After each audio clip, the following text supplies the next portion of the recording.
after it was all over, a very kind gentleman approached me, who writes a website, or Facebook page. I'm not on Facebook, whatever the hell it is, a page, the concluding chapter of Crawford, and there was all this information about her.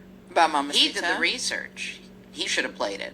But I did find out a lot of interesting stuff. Give me some examples. Well, she actually did not speak English. She only spoke German.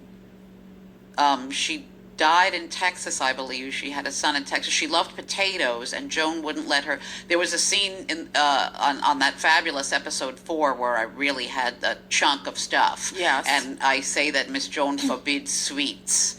And he was pointing that out, and he said she also didn't want her to eat potatoes. So when she would go back home, she would bulk up on potatoes. Where was home? I originally Wordhold, Germany, and then I think when her children were in Texas, she moved to Texas to be with her children. So, but she lived at Joan's all the time. Yes. So she for those years. And what were the years? I believe. Oh boy, now I'm going to sound like a complete freaking moron. Should I pretend I remember? Out of what, 63 to 74, something like that, I think, or later maybe. So could she speak English too, Joan?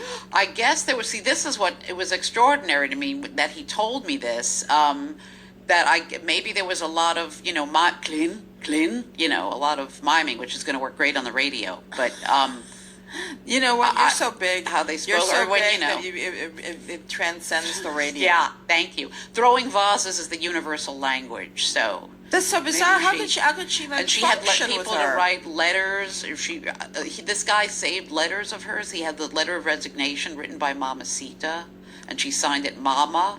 But he said, I think she got other people to write letters for her. There was another letter I saw where she thanked Joan for throwing her a big birthday party. She must have learned some English. Oh, she had to have spoken some English. Please don't throw this at me. That would come in handy.